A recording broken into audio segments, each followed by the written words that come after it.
Bonjour, nous allons conclure le Tanya d'aujourd'hui, le 10 Iyar 5781. Alors, hier nous avons donné l'exemple du roi qui descend dans la maison la plus pauvre, dans le quartier le plus pauvre, chez le juif, chez l'homme le plus simple. Et il le sort de là-bas. Il le ramène dans son royaume. Dans son royaume, il le fait rentrer dans sa chambre privée. Et là-bas, il l'embrasse avec beaucoup d'amour et d'attention. Et il l'enlace. Aujourd'hui, l'Admoraken dit, tout ça c'était un exemple, une métaphore. Et c'est pas seulement que Dieu a fait la même chose avec nous, mais chez Dieu, c'était une échelle beaucoup plus grande et beaucoup plus importante. Et pourquoi? Parce qu'un roi, tout grand qu'il soit, sa grandeur reste limitée. Alors que la grandeur de Dieu est sans limite. Dieu remplit les mondes, Dieu entoure les mondes. Maintenant, il y a un détail dans la divinité qui n'existe pas chez un roi de chair et de sang. Chez un roi de chair et de sang, même si c'est un très grand roi, on ne pourra jamais dire que son peuple n'a aucune emprise sur lui. Et pourquoi cela? Parce que toute la grandeur du roi, c'est parce qu'il y a un peuple. Il n'y a pas de roi sans peuple. S'il y a un grand peuple, c'est un grand roi. S'il y a un petit peuple, c'est un petit roi. Donc le roi dépend du peuple. Sa royauté dépend du peuple. Alors que les mondes, par rapport à Hachem, n'ont aucune commune mesure et n'ont aucune emprise. Et encore une fois de plus, le Hadmour Zaken mentionne le Périque 20 et 21, dans lequel il a expliqué longuement que les mondes n'ont aucune emprise envers Dieu, car ils ont été créés par la parole de Dieu, par 123 mots, ou 10 paroles, et quand on prend 123 mots par rapport à l'infini, on comprend bien que 123 par rapport à l'infini, c'est 0 carré. Et ça, c'est les mondes. L'Admour Kendi donne un autre exemple. On dit qu'il y a des groupes d'anges. Et dans chaque groupe, il y a effectivement un nombre limité d'anges. Mais des groupes, combien il y en a? Il n'y a pas de numéro. C'est infini. Et là, ça va encore une fois plus accentuer la grandeur de Akadosh Baruch Hu. Que même ces anges n'ont aucune limite.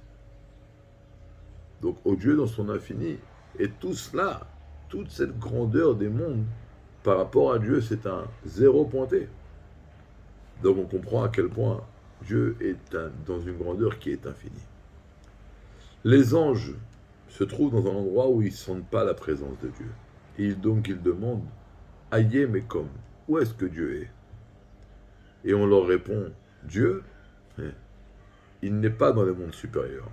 Il est dans les mondes inférieurs, il a été s'installer avec le peuple juif. Maintenant, lorsque nous étions en Égypte, c'est écrit que Dieu lui-même est venu nous sortir d'Égypte.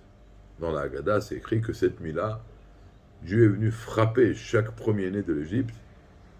Et il l'a fait pas avec un ange, et pas avec tel et tel, mais lui-même. Lui-même est venu cette nuit-là nous sortir d'Égypte. Dans le livre de Kabbalah, le Harizal mentionne que la raison pour laquelle Dieu est venu lui-même, c'est parce que si un ange était venu, l'impureté en Égypte était tellement forte qu'un ange aurait été pris dans cette impureté. Donc le fait que Dieu soit venu en propre personne, si on peut s'exprimer ainsi, nous sortir de l'Égypte, ça ne vient pas obligatoirement mettre en relief l'amour de Dieu envers nous, mais tout simplement parce qu'il n'y a pas de choix.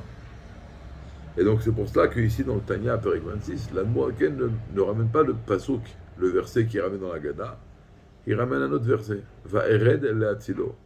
Je suis descendu pour sortir le peuple juif, sauver le peuple juif. Pourquoi il ramène ce pasouk? Pour dire une chose extraordinaire, que même si l'impureté en Égypte n'aurait pas été aussi puissante, et donc un ange aurait pu faire le travail, eh bien, malgré cela, Dieu lui-même serait venu en personne nous sortir de l'Égypte. Et pourquoi? Tout simplement pour nous prouver son amour, qui veut lui-même en personne nous sortir de cette situation. Dieu nous sort donc de l'Égypte pour prouver son amour envers nous.